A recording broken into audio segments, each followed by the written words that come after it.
महाशिवरात्रि भगवान शिव की पूजा का पावन पर्व रहस्यमयी घटनाओं और चमत्कारों से भरा होता है। इस रात को शिव भक्त जागरण करते हैं, मंत्रोच्चार करते हैं और शिवलिंग का अभिषेक करते हैं। लेकिन बहुत कम लोग जानते हैं कि इस रात को भूत प्रेत और आत्माएं भी सक्रिय हो जाती हैं। इस कथा में हम एक ऐसे गांव की कहानी बताएंगे जहां हर महाशिवरात्रि पर कुछ भूतिया घटनाएं घटती थीं। उत्तराखंड के पहाड़ों में बसे शिवपुर गांव में हर साल महाशिवरात्रि पर अद्भुत परंतु डरावनी घटनाएं घटती थीं। गांव के लोग कहते थे कि इस रात को भगवान शिव के गण और भूत प्रेत इस गांव में विचरण करते हैं। इस गांव में एक पुराना शिव मंदिर था जो सैकड़ों साल पहले बना था। कहा जाता था कि इस मंदिर में एक तांत्रिक ने शिव की कठोर तपस्या की थी, लेकिन जब उसकी तपस्या अधूरी रह गई तो उसने आत्महत्या कर ली। तभी से उसकी आत्मा इस मंदिर के आसपास भटकती थी। मंदिर से जुड़ी एक कथा थी कि जो भी व्यक्ति महाशिवरात्रि की रात वहां अकेला जाता वह लौटकर नहीं आता था। कुछ लोग कहते थे कि उन्होंने वहां से अजीब सी चीखें और मंत्रों का उच्चारण सुना था। गांव के बुजुर्गों ने कई बार लोगों को इस रात वहां जाने से रोका, लेकिन हर पीढ़ी में कुछ जिज्ञासु युवक इसे महज अफवाह मानकर मंदिर की ओर चल पड़ते और फिर उनका कभी पता नहीं चलता। गांव में विनय नाम का एक निडर युवक रहता था जो भूत प्रेत की कहानियों में विश्वास नहीं करता था। वह इन अजीब घटनाओं का सच जानना चाहता था।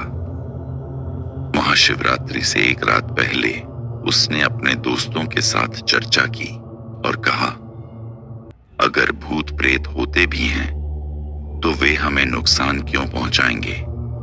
मैं मंदिर जाऊंगा और इस रहस्य से पर्दा उठाऊंगा। गांव के बुजुर्गों ने उसे रोकने की बहुत कोशिश की, लेकिन वह नहीं माना। महाशिवरात्रि की रात आधी रात के समय विनय एक मशाल लेकर मंदिर की ओर निकल पड़ा। रास्ता सुनसान था। दूर से सिर्फ मंदिर के घंटे की आवाज आ रही थी। जैसे ही वह मंदिर के पास पहुंचा, उसे लगा कि कोई उसके पीछे पीछे चल रहा है। उसने पीछे मुड़कर देखा, लेकिन वहां कोई नहीं था। मंदिर के अंदर जाने के बाद उसे ठंडी हवा का झोंका महसूस हुआ। अचानक उसे मंदिर के कोने से किसी के फुसफुसाने की आवाज सुनाई दी। उसने मशाल आगे बढ़ाई, तभी सामने की दीवार पर एक परछाई उभर आई। परछाई धीरे धीरे आकार लेने लगी और अचानक एक कंकाल जैसा चेहरा विनय के सामने प्रकट हुआ। वह डर से कांप उठा, लेकिन उसने हिम्मत नहीं हारी। उसने जोर से कहा, कौन हो तुम?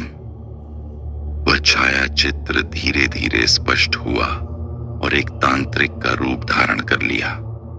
तांत्रिक की लाल चमकती आंखें और लंबी दाढ़ी थी। उसने कहा, तू कौन है जो मेरे विश्राम में बाधा डाल रहा है? विनय ने कांपते हुए कहा, मैं केवल यह जानने आया हूं कि इस मंदिर में क्या रहस्य है। तांत्रिक ने हंसते हुए कहा, यह मंदिर मेरा है। जब तक मेरी अधूरी साधना पूरी नहीं होती, तब तक इस मंदिर में कोई भी जीवित व्यक्ति सुरक्षित नहीं रहेगा। तभी हवा का एक भयंकर झोंका आया और विनय के चारों ओर मंत्रों की गूंज होने लगी। अचानक मंदिर की दीवारों से रक्त टपकने लगा और शिवलिंग से धुएं का गुबार उठने लगा। विनय की हिम्मत जवाब देने लगी, लेकिन उसने भगवान शिव का नाम लेकर अपनी आंखें बंद कर लीं और प्रार्थना करने लगा। तभी घंटियों की ध्वनि तेज हो गई और तांत्रिक की आत्मा दर्द से चिल्लाने लगी। जैसे ही विनय ने AUM नमः शिवाय मंत्र का जाप किया। मंदिर के शिवलिंग से एक तेज प्रकाश निकला और वह सीधा तांत्रिक की आत्मा पर पड़ा। तांत्रिक चीखते हुए बोला, नहीं, यह असंभव है। शिव की शक्ति मेरे श्राप को तोड़ रही है। क्षण भर में तांत्रिक की आत्मा जलकर राख हो गई और मंदिर का वातावरण शांत हो गया। विनय ने पूरी घटना गांव वालों को बताई। बुजुर्गों ने कहा कि भगवान शिव ने स्वयं आकर मंदिर को इस अभिशाप से मुक्त किया। उसके बाद गांव में महाशिवरात्रि को लेकर कोई डर नहीं रहा। अब हर साल भक्त वहां निर्भय होकर पूजा करते और भगवान शिव का आशीर्वाद प्राप्त करते। यह कहानी हमें सिखाती है कि सच्चे श्रद्धालु पर कोई भी बुरी शक्ति हावी नहीं हो सकती। महाशिवरात्रि केवल पूजा का पर्व ही नहीं, बल्कि भगवान शिव की कृपा से अंधकार पर प्रकाश की विजय का प्रतीक भी है।